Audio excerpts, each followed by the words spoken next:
Dearest 10th semester students, good morning and a warm welcome to all of you. I feel good talking to you. I hope all of you are doing good. Things are good on this side too. Stay safe. Now the reason why I have come with a video of this sort before you is probably by now all of the 10th semester students would have received a university order stating that in place of or in lieu of the two end semester written examinations that you were supposed to have for professional ethics and international commercial arbitration, you would be having projects. So in place of those examinations, you would be having two independent projects. Each student is expected to undertake a project. Each student is expected to select a topic and then carry on with a project on that topic, provided such topic is accepted by the faculty member in charge of the subject. Now, this project would have two components.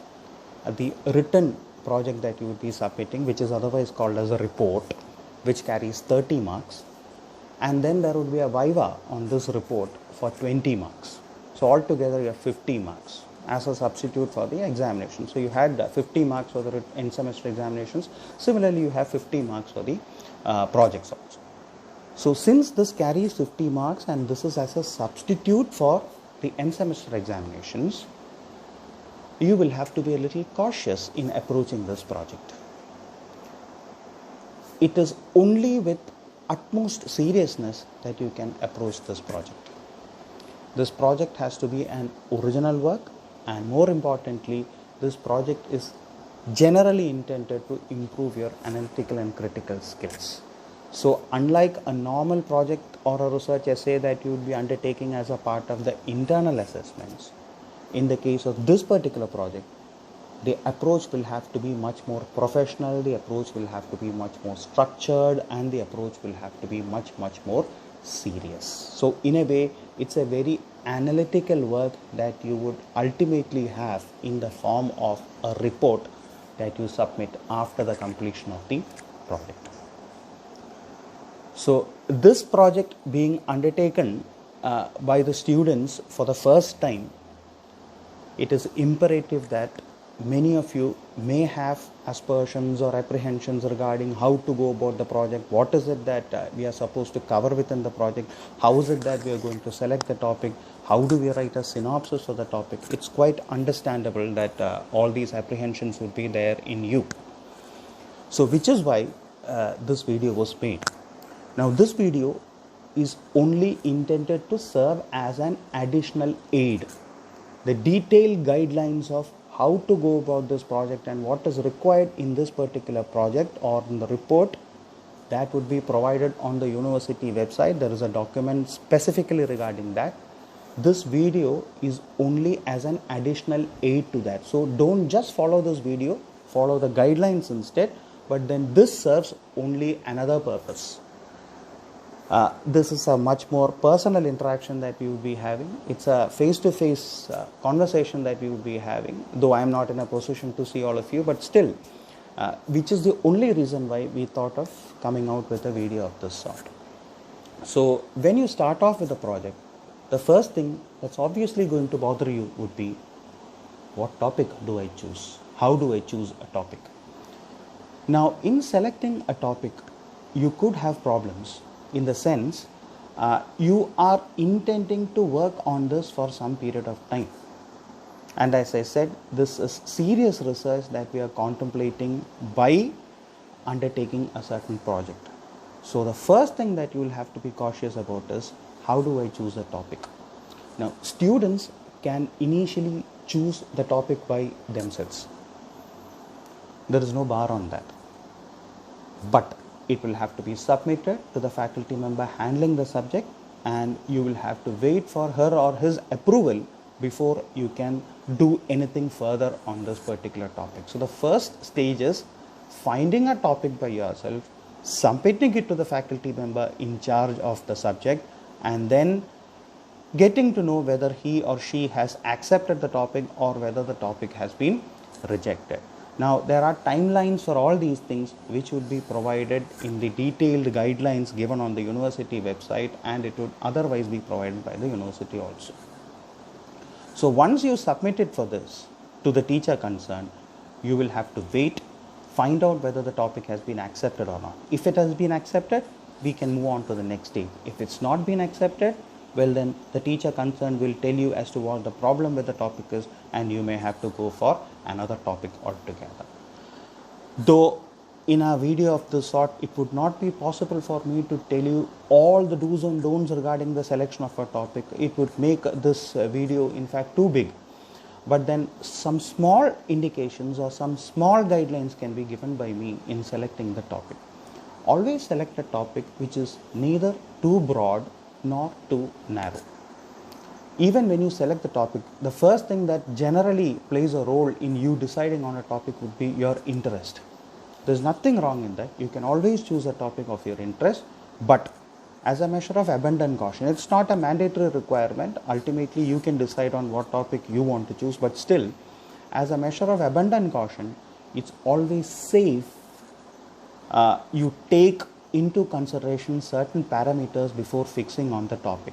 One is availability of materials, availability of time, because you may want to submit this topic, you may be required to submit this topic maybe by the third week of May or so.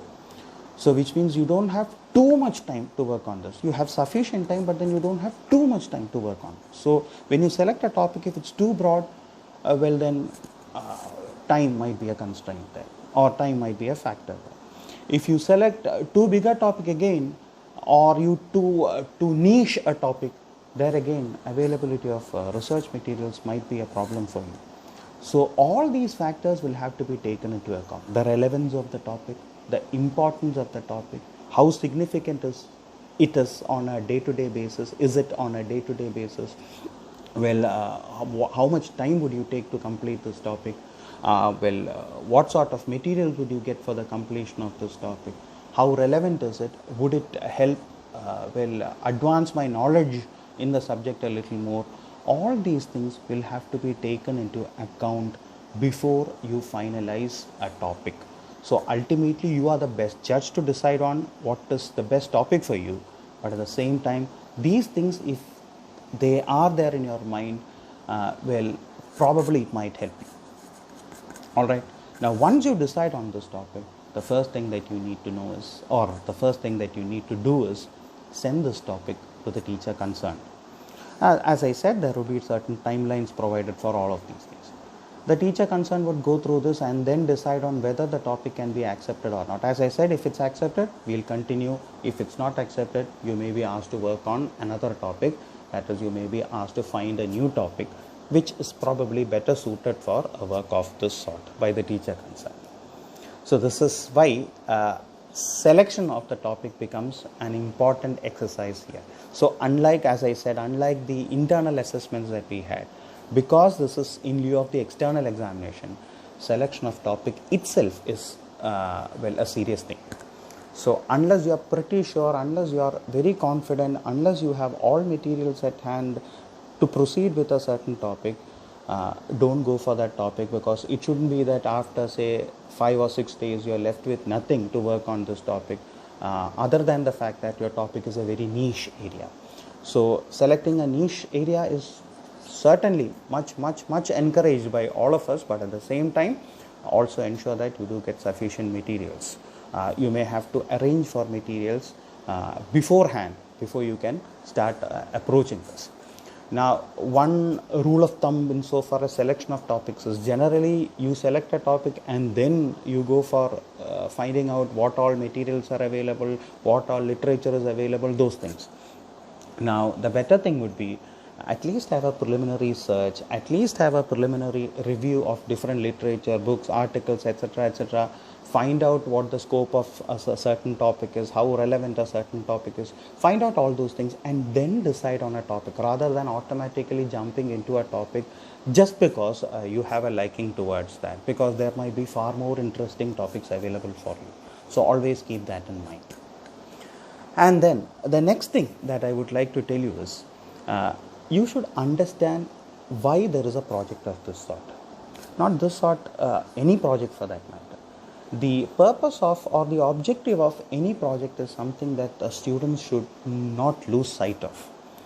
All research work for that matter, or even a project for that matter, is not merely intended to say augment your oral skills or your written communication skills alone. No. Ultimately, the importance of or the object of any research work is to make you a better researcher. More than that, is to make you an effective researcher. Now, research can be undertaken in many forms. You may just go through something, you may prepare a note, that is also research. But then, a research work of this sort, being a project, it has a certain format and it has a certain structure. So, the object of this project is also to familiarize you with this particular structure or this particular format that is essentially a part of all serious legal research, not just legal research, but then other researches also. So there is a certain format to be followed, and familiarizing you with this particular format, developing certain skills in you, most importantly your analytical and critical skills. Now it's not just about reproducing something that you see somewhere on a sheet of paper that is called research. Certainly not. You see something, you work on that, you analyze that, you come to a conclusion on the basis of such analysis. That is basically what makes it a research. And ultimately, that originality, and that's what you call originality. And that originality is what we intend to see in this particular projects also. So students are well advised to keep all these things in mind, because your research would be a very, very serious research. And then more importantly, these objectives should not be lost sight of. That is, prepping up your analytical skills, your critical skills, understanding the structure, understanding the science behind, or the scientific method that you follow, understanding the science behind certain components being there in a research. All these things are supposed to be learned through working on a project, and this probably might give you the best opportunity to understand how a research paper or a research project or a report on a project is written, and what the structure of such a report would be. So that is primarily why a project of this sort is given to you, and this is why I have come with a video also. Now there are other parts to this also. Any report for that matter begins with, as we just said, begins with selection of the topic and its approval. So this video would only cover that much. Then there are other parts to a report or a project also. The second part would be the preparation of the synopsis. The third part would be the preparation of the report itself and its evaluation. So I've split this into 3 separate videos. The first part would essentially be dealing with this introductory aspects and telling you as to what this project is all about, how you are supposed to go about this project, what is the significance or importance of this project, what is it that you are supposed to how is it that you are supposed to scientifically follow a certain scheme in writing a report on a project. This is what the first video would be on. The second video would be focusing on synopsis. It would be a shorter video, and then the third video is also a short video which would be focusing on how to write the project. How to write in the sense, the rules, the guidelines. Now the best people to tell you as to how to go about the entire project would be your faculty members handling the subject itself. These are only general guidelines regarding any project work that would be undertaken. So depending on the subject that you choose, that is a topic that you choose, depending on the synopsis that you are intending to write, you should always keep in touch with your faculty members, that is the faculty members handling the subjects, and then find out from them as to whether you are going in the right direction or not, or whether you should be taking a new course of action. I am only providing you with general guidelines on all these things. So the first thing that I just wanted to tell you was, as I've mentioned in this introductory video, the only thing that I want to tell you in this particular video was make you understand, or make you understand as to what the importance of a project is, how serious this project is as opposed to the normal projects that we had as a part of the internal assessment, the purpose of any project as such, because there are many legal and social issues. Any topic, as far as possible, if you take a topic wherein some social or legal issues are also involved, well then you can cover them also. And then it could be something else also. The study could be on anything. It could be, take for example, a consideration of the existing legal framework of something. You can take it as a topic. Well, then the challenges or the issues associated with something, maybe a policy or maybe a law or maybe judicial decisions, it could be anything. Or it could be a comparative study. Comparative study maybe insofar as time is concerned, before and after a certain period of time, or comparative study between different systems of law in different countries. All these things are possible. So the selection of the topic can be done by you keeping all these things in mind. But as I said, even before you select the topic, have a general reading on this particular topic that you have in your mind. Find out what it is all about. Find out if it's fit enough to be a project topic. Find out if you have enough material for that, and then only zero in on a particular topic. Otherwise, you shouldn't be left high and dry at a later point of time. So which is why all these things matter. Alright, now even in writing the synopsis, which would come in the next video, there are certain do's and don'ts that you are supposed to do. So what are they? I'll tell you in the next video, but then at least for the time being, these do's and don'ts matter a little bit insofar as project of this sort is concerned, because this is far more official than the internal assessment projects that we have. So all that you are supposed to do is, for the time being, all that you are supposed to do is, as an initial step, what you're supposed to do is select a topic on the basis of some reading, find out some interesting topic, see if you have enough material available, see the relevance of such a topic, and then you zero in on a topic.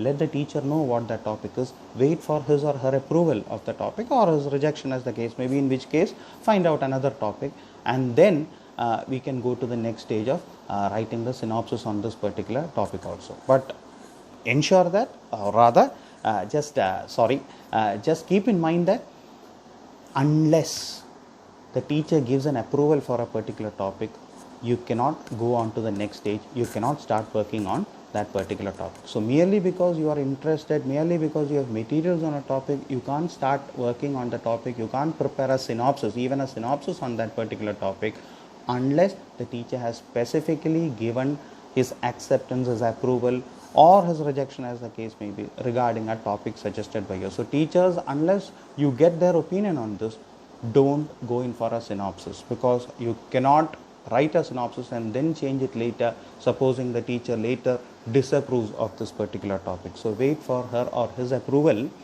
before you start writing the synopsis. So the overall importance of a project is what I wanted to highlight in this particular video. 50 marks. Remember that.